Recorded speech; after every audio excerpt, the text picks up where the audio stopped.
In the words of the great genie from Aladdin, your wish is my command. Form the comment asking for more Pawpsicle control. Well, here we go. In this video, we're going to be taking a look at Ruby Sapphire in a couple different iterations that I was testing out. This deck has definitely fallen off a bit, as I've mentioned probably before, but it is still extremely strong against most other like rogue decks. It only fell off because it has a really tough matchup against Ruby Amethyst, because once the opponent gets to around 14, 15, 16 lore, while you get to the mid/late game, that deck just closes the game out with goats and there's nothing you can really do.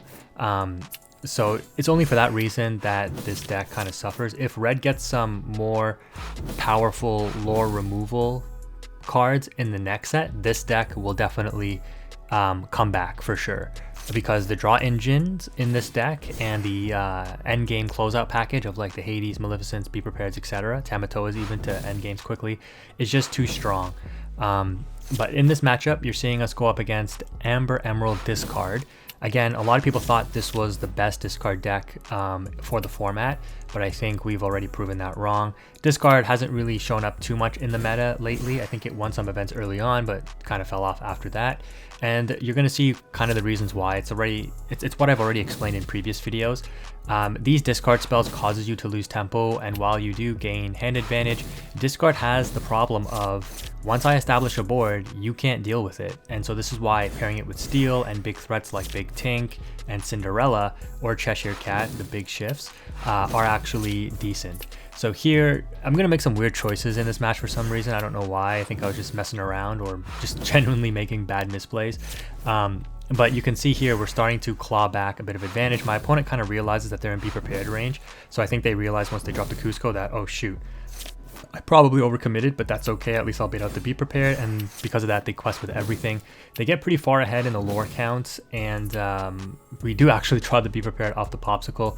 And I misplay here, not singing the Be Prepared with the Hades. I don't know why I just opted to quest here, but yeah, this is definitely a misplay, because sing with the Hades and then drop Tamatoa so that I have a big quester, a big tank on board, because knowing Amber Emerald, they don't have high removal options, right? I doubt they're playing the world's greatest criminal mind, and even if they were, it's not even a huge deal.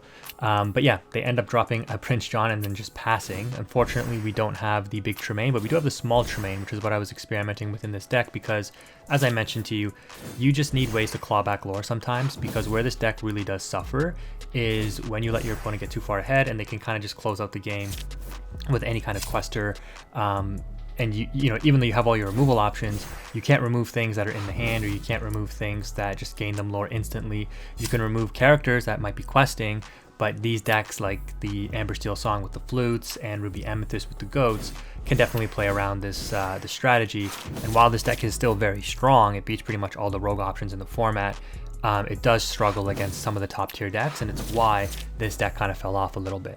Now you can see here at this point, you know, discard can't keep up. This deck should beat every discard deck you face up against, and you know, Flynn Rider is kind of like a win more card. Like, this is why I don't like this one. And it does absolutely nothing here, right? It's questing for 0, -9, -8 lore, right? Like it's not going to do anything for the opponent here.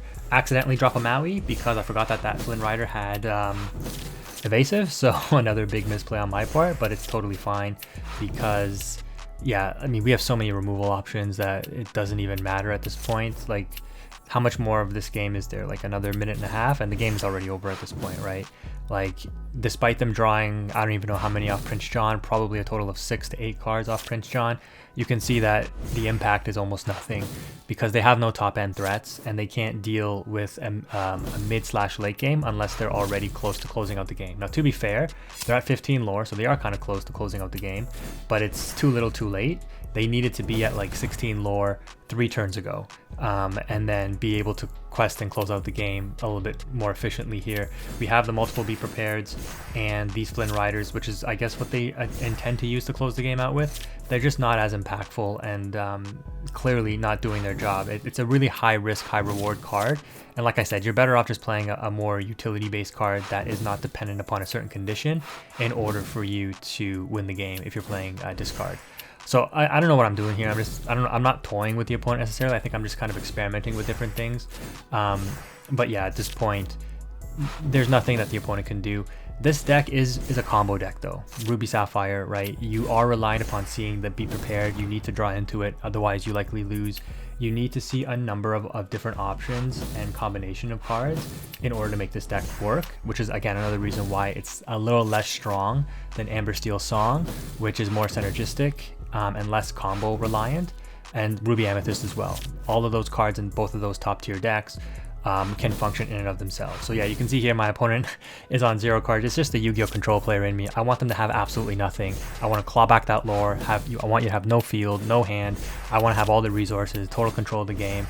And yeah, it's insane. I think I dropped a Maleficent and a Tamatoa in one of the turns there. And it's just insane once you get to this point. But the game is over. Let's go ahead and take a look at the next match. Alright, in this second matchup here, our opening hand is going to consist of 2 shield as the 1-drop. Not too sure how I feel about this overall because, I mean, we just end up banishing shield for Hirams and stuff anyways. We don't really use it for any utility. So I might actually consider using the Scepter instead, since that card costs nothing to use and you don't really find yourself using shield all that much. Anyways, in this match here, we're going to go turn 1 shield, turn 2 Mother Gothel. The opponent shifts the hook and uses a whole new world right away. And I don't think they're really using it in the right context here because yes, you do have a big 5-drop on board, but you don't really wheel yourself into all that much advantage. And your hopes to maybe disrupt my plays with it doesn't really do much until it's the start of the game.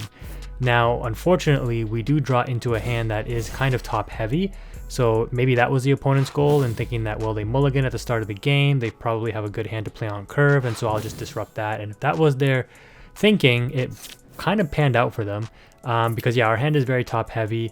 We do have a Be Prepared now. We have a lot of our removal and like endgame threats in hand. So if we get wheeled again, or we just draw kind of bricky for the next few turns, we're going to be forced to ink our high costing cards, and we might not have as much late game explosive power that we normally would have with this deck. However, the opponent does opt to wheel again and then play out their hand. And again, despite doing all of this, your board state isn't really all that impressive. They do wheel away one of our Maleficents. We were forced to ink one. We lost a Tamatoa, a Hades, and a Be Prepared. So all very good threats to wheel away. But I'm just going to draw into more of my top end threats anyways because I'm Pawpsicle control, which they should know by this point. And so you let me establish an item board here, and you have a decent character board going somewhat wide. You end up let it going my Mother Gothel because you're afraid of the Dinner Bell draw 3, which indicates to me that you don't have a whole new world. Otherwise, you would let me draw the 3, so that's a pretty good tell. And you have 2 cards left in your hand, so continuing to aggressively ink here doesn't really serve you any purpose.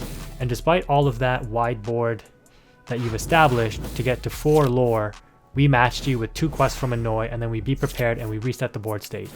Now, card advantage wise, things look equal, but I definitely have the advantage since I have my item board set up and I haven't even drawn into a Hiram yet, and I got the Dinner Bell going as well. So a Mother Gothel or a Maui crashing will give me instant draw as well. We do draw into a Tamatoa, and I make, I don't know, a really weird play here in putting the shield into the Inkwell to drop another Fishbone Quill, which literally makes no sense, but sure. They drop another Bell, and I'm like, that's fine. You do know I have a Poisoned Apple in my graveyard, right? So we quest with a Tamatoa, which quests for like 5 or 6 there, and now it's going to quest for 7, back down to 5 or 6 because of the Poison Apple being banished to take care of the Bell. And this Tamatoa will close the game in 2 turns. The opponent just inks something irrelevant and passes turn. We quest for 6 with the Tamatoa, get back the Poison Apple again, set it up, and we got double removal in hand. They do top deck a Let It Go, which is pretty good. And we're going to draw into a Judy Hops, which will banish one of our Fishbone Quills to draw a card. And we're just looking to put as much lore pressure on board as possible, so we're just going to drop the Mother Gothel as well, and not even bother to use Dinner Bell to draw 3. I didn't even, think that the opponent would be on a whole new world, and yeah, that was a detriment because they had to grab your swords. So it's fine though, we're still putting a lot of pressure on the opponent. We drop the Lady Tremaine, and at this point it's pretty much GG's because I don't even think there's anything that the opponent can draw. Okay, well, they drew a whole new world, but using up 5 ink, they've got 6 left. Can they do anything to stop us? No, and they just end up scooping it up. And just to close out this video, I just wanted to remind everybody that if you have invested in this deck, it's not by any means a bad deck. It is still a very strong deck, and this is a showcase of just how powerful it can be once you get to that end game. If your opponent isn't able to close the game out fast enough, this is the situation that they'll end up in, where you just have huge heavy hitters, Tamatoa questing for 7, 8, 9, endless amounts of removal, Lady Tremaines, Hades, Be Prepared, Maleficent, etc.